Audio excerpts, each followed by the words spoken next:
O Senhor esteja convosco. Ele está no meio de nós. Proclamação do Evangelho de Jesus Cristo, segundo Mateus. Glória a vós, Senhor. Naquele tempo, disse Jesus a seus discípulos: não deis aos cães as coisas santas, nem atirei vossas pérolas aos porcos, para que eles não as pise com os pés, e voltando-se contra vós, vos despedacem.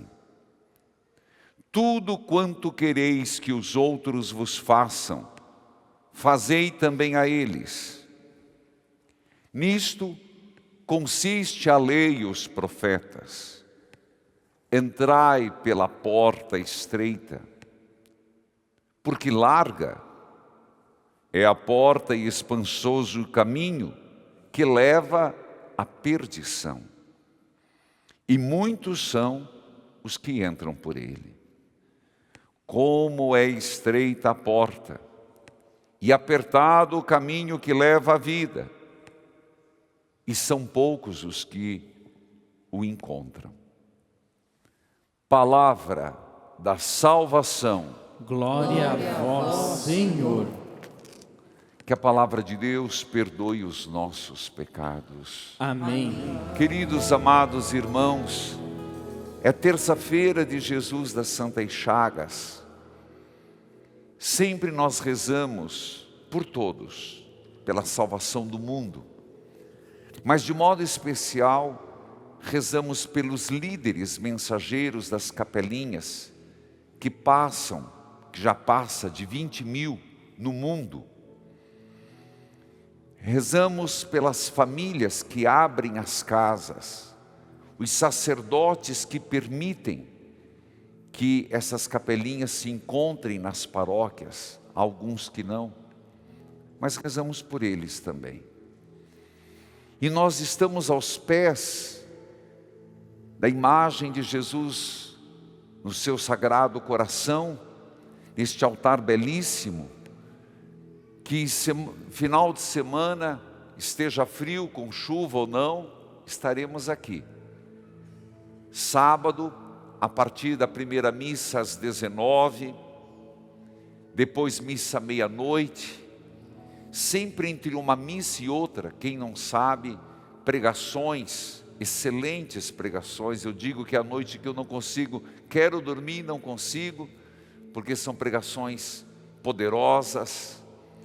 Missa meia-noite, missa às 6h, missa às 8h, missa às 11h, e depois às 18h a missa de encerramento com a coroação da imagem do Sagrado Coração de Jesus. E é nesse espírito que podemos entender o Evangelho de hoje, e a minha homilia terá 3 partes. A primeira é lembrar aquela lei áurea que está lá contido no Evangelho, que diz assim: não façais aos outros o que não quereis que façam com você. Nas outras até culturas existe esse ditado, mas ele está no positivo. Aqui está: não façais. Quer dizer, não faça aos outros. Jamais se coloque como medida. Nós estamos no Evangelho, eu não presidi ontem, mas eu leio o Evangelho diário. Nós estamos falando de Jesus que pede misericórdia, Jesus que pede que se faça o bem ao próximo, porque Deus é assim. Porque Ele é misericordioso, sejamos misericordiosos. Mas hoje Jesus parte de um princípio um tanto antropológico, um tanto pessoal, vamos assim dizer. Quando você vai fazer alguma coisa, pense, tome como medida: gostaria que fizessem comigo? Vamos a um caso, cair um pouco na casuística. Mesmo que alguém erre, Você gostaria, se você errasse, alguém tomasse o teu erro e espalhasse para todos? Não. Não estou dizendo que neste ponto estamos legitimando o erro, não. Mas é aquele princípio básico.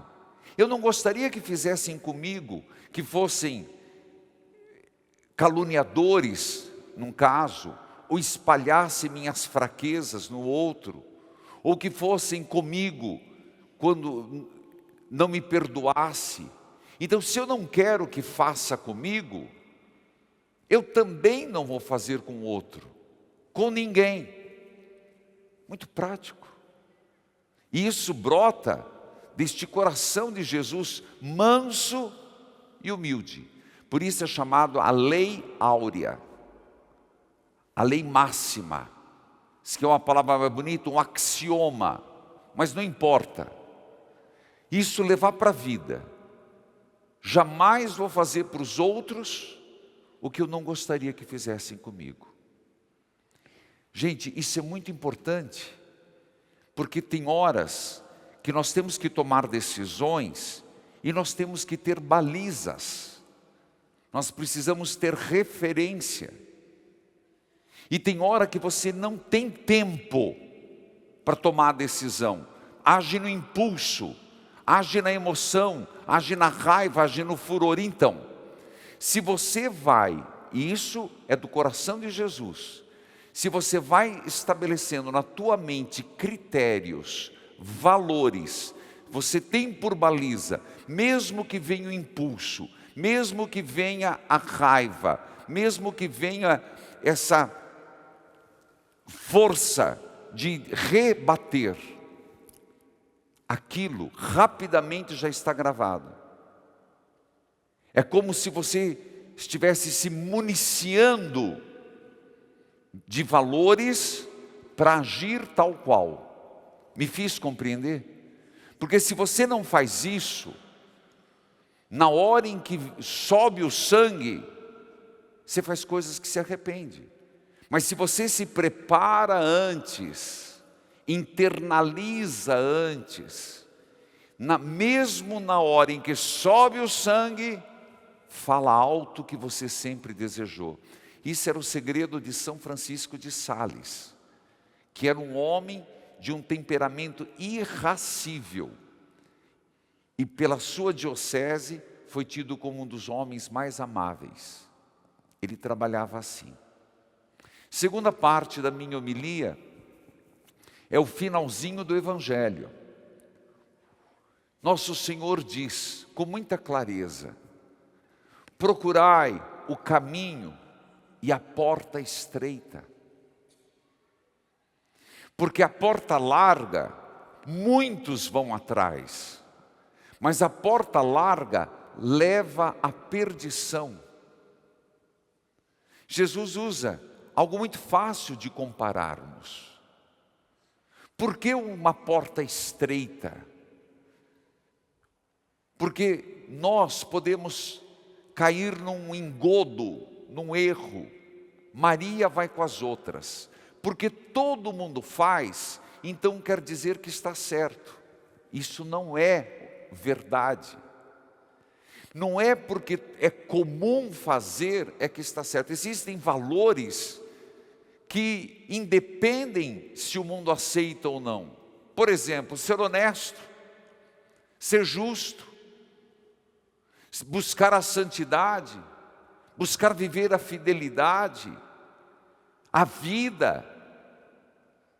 Então, são valores que aparentemente caíram em desuso. Mas para o Senhor não. Essa porta estreita significa o caminho inverso que o mundo vive. É paradoxal ao que se prega. Porque nosso Senhor diz assim com uma forma muito clara: entrai pela porta estreita, porque a larga, a do senso comum, essa porta larga que não implica na minha vida renúncias, sacrifícios, essa porta larga que me faz levar uma vida mais lasciva, ela tem um destino, a perdição. Porque se perde. Queridos irmãos, dentro de nós temos um animal indomável, muito sério. Tanto que tem um desenho muito interessante que ninguém entende. Como domar o seu dragão. Ninguém entende, ninguém fez uma reflexão, pouca gente faz, mas na verdade o dragão está dentro de mim. Como domar o seu dragão? Que na verdade nós não podemos soltá-lo. Não quer perder a força, mas na verdade, é domesticá-lo no sentido, ele não perde a força, ele não perde a bravura, ele perde o ímpeto. Porque esse caminho largo é o caminho das facilidades. O caminho estreito que o Senhor está dizendo implica renúncia. Vamos pensar do ponto de vista muito simples. Se eu pensar que o céu é uma porta estreita, eu não vou poder entrar com mudança. Não vou poder entrar com meios materiais, não passa pela porta.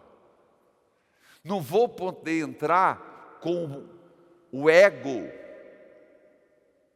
estufado, com a vaidade enorme. Não passa. O estreito é exatamente a mansidão e a humildade de Jesus. Quem já foi à Terra Santa comigo, se Deus quiser, o ano que vem há possibilidade, mas deixa por conta de Deus. Que entra na igreja da Natividade, é a porta da humildade, você tem que se curvar. Lembro-me que eu estava bem no período, um problema nas costas, para mim era um problema sério, eu não sabia por onde entrar, se baixava, se virava, mas ela é desse tamanho, para entrar dentro da grande igreja do nascimento de Jesus, porta da humildade.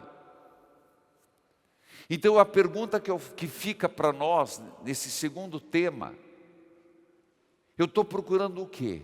A porta larga, onde tudo eu faço, tudo aceito, tudo concordo?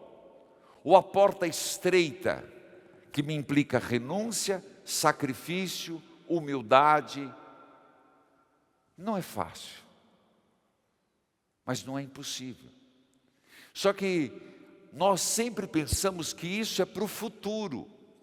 Porque se eu passar pela porta estreita, eu tenho a eternidade. Eu quero só frisar um segundo ponto que diz: pois este é o caminho que leva à vida. Você pode entender que a vida pós-morte, mas gente, aqui também,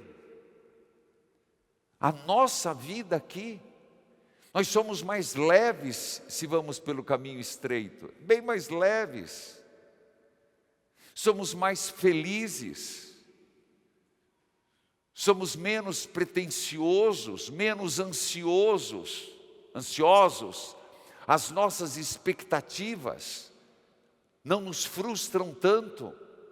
Então Jesus disse, esse caminho leva à vida, à qualidade de vida. Ainda nessa segunda temática, não posso deixar de citar a primeira leitura, que é um exemplo bem claro, vocês vão entender. Existe o rei dos assírios, e os assírios dominavam praticamente toda a Ásia e todo o Oriente Médio, que tinha por grande rei Sanaqueribe, e ele já tinha tomado posse de todos os reinos. E faltava um último reinozinho lá, que era Israel. E ele manda uma carta para Ezequias e diz assim: escuta, você está pensando que você vai ficar ileso? Eu vou entrar, vou destruir tanto a cidade quanto o teu templo. Foi quando o rei Ezequias, e aqui é o ponto que eu pego, leu a carta, certamente ficou transtornado, porque ele mesmo admitia a força bélica, o exército dos assírios era imensa. O que ele faz? Não te chamou atenção? Pega a carta, porta estreita. Qual seria a porta larga? Sabe o que os governantes sugeriram para ele? Talvez não saibam. Faça aliança com o Egito, e o Egito vai te socorrer. Ele não. Pegou a carta e foi diante de Deus, no templo, no Santo dos Santos. Seríamos como nós, recebermos uma carta, um diagnóstico de câncer, uma carta de um desemprego, algo que a gente recebe, que a gente fica amarelado, que a gente fica transtornado, humanamente falando não tem saída, e optar pela porta estreita, vir diante do Santíssimo. E o que fez o rei Ezequias? Abriu a carta e colocou na presença de Deus e disse: Senhor, aqui está. Tu sabes, Senhor, que Senaqueribe arrasou todos os povos. O que vai ser do teu povo? Eu me coloco nas tuas mãos. Deus fala por Isaías: se acalme, nada vai acontecer. Não se sabe se foi uma peste em Nínive que aconteceu, ou foi ali, durante o cerco, que os próprios soldados de Senaqueribe se rebelaram. O fato é que houve uma morte imensa, e Senaqueribe se retirou e não destruiu Jerusalém. Conto essa história em detalhes do que foi lido, quando você receber a carta. Metáfora, hoje nem se usa mais carta. Mas quando você recebeu uma mensagem no celular, quando você recebeu uma notícia ruim, quando você receber algo que você vai dizer: eu não dou conta, Senhor, eu não dou conta. Venha fora de horário de missa. Seja aqui, eu estou falando para o Brasil, pela TV Evangelizar. Não ligue para ciclana, não ligue, com todo respeito, para comadre, para titica, para teteca, para tutuca. Não vão te ajudar em nada. Pega isso no teu coração e vai na tua igreja. Seja meio-dia, 1h da tarde, sol a pico ou chuva. Vai na frente do Santíssimo e chora e diga: Senhor, está aqui, ó. Essa mulher trouxe quantas fotos?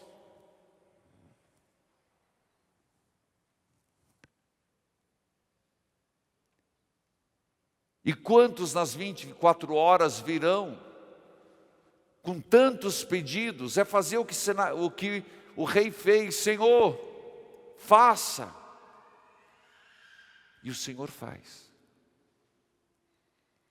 Nós acreditamos muito pouco em Deus e muito mais em nossas forças. Aprenda dessa primeira leitura. Terceira e última parte. Eu gostaria muito de convidar, microfone, por favor, está ali. Uma família que está aqui, da cidade de Itaiópolis. Alcioneia, Luci, Luísa e Guilherme. Onde estão, por favor? Venham até mim. Vocês deixaram mais ou menos umas 8 páginas. Não tem problema, não estou fazendo uma crítica. Eu apenas gostaria que você agora, em poucas palavras por causa do tempo, contasse essa trajetória, o quanto vocês são miraculados por Jesus das Santas Chagas. Diga quem é quem. Então, eu sou a Alcioneia, esse é o Guilherme, a Luísa, nossa filha, e o Marcos, meu esposo. Seu esposo, tá certo. Então, eu já tive problemas na gravidez da Luísa. Então, aos 4 meses e meio, eu tive que ficar de repouso por incompetência istmo-cervical. E com muita oração, muita fé, ela tinha o risco de nascer prematura e nós conseguimos segurar ela até as 40 semanas. E aí, com 2 anos e pouquinho, veio o diagnóstico do autismo. Foi mais um baque, porque a gente vê com os outros, mas não imagina com a gente. E aí começou novamente terapias e correria e fé, muita oração. E aos 4 anos e pouquinho, ela soltou as primeiras palavras. E hoje ela fala tudo. Amém. E ama o Padre Reginaldo Manzotti. Ela acorda, dá beijo no irmão e quer o Padre Manzotti. Que bom. O dia todo. E aí, conforme ela foi crescendo, a gente sentiu no coração que deveríamos dar um irmãozinho para ela. E aí, eu já acompanhava mais o programa do padre e sempre ouvia falar dos milagres de Jesus das Santas Chagas. Mas eu não me imaginava ali. E aí a gente engravidou. Antes de engravidar, eu comprei um terço de Jesus das Santas Chagas e deixei na gaveta. Ficou lá. E aí, no início da gravidez, eu fiz uma pequena cirurgia para segurar ele, para não acontecer a mesma coisa que aconteceu com ela. E estava indo tudo bem. E aí, em uma terça-feira de carnaval, a gente foi fazer um ultrassom morfológico. E a gente descobriu que o Guilherme tinha uma malformação rara e grave na coluna, chamada mielomeningocele. E aí, assim, o nosso chão abriu, eu não tinha força para nada, a nossa fé parece que acabou. Assim, desabou o nosso mundo. E a gente descobriu com 24 semanas e teríamos que passar por uma cirurgia. Mas a cirurgia deveria ser feita até 26 semanas. Então, a gente tinha uma corrida contra o tempo.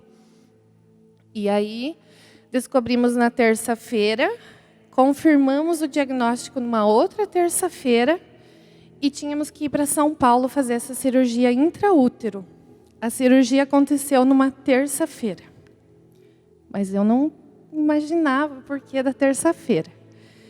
E aí, a recuperação foi muito difícil. E estava chegando a hora dele nascer, eu tinha que me cuidar muito, porque o risco dele nascer prematuro era muito grande.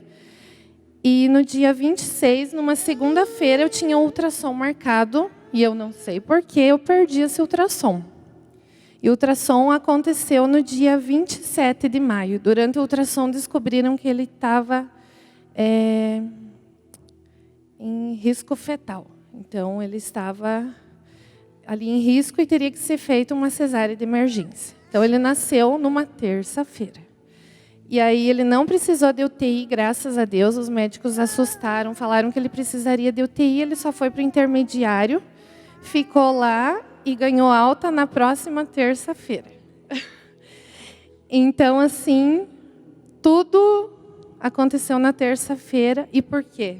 Porque terça é de Jesus das Santas Chagas. Então, a gente está na luta aí, mas com muita fé, e a partir daquele dia, eu esqueci de falar. E ele nasceu saudável. Nasceu saudável. E hoje vocês vieram para agradecer muito, muito a Jesus das Santas Chagas e dizer que entreguem tudo a Jesus das Santas Chagas, porque Ele tem poder. Ele é maravilhoso. E o aniversário do Gui foi de Jesus das Santas Chagas. Não Amém. Poderia ser diferente. Me dá um abraço, você gosta tanto do padre. Deus abençoe, Deus abençoe. E a partir daquele dia a gente reza o terço todos os dias. Todos os dias. Você está emocionado, o que você tem para falar? Não fala não? Tá bom, Deus, uma salva de palmas. Graça recebida. Graça testemunhada. Toca o sino. Toca o sino. Pode ficar com o texto do padre.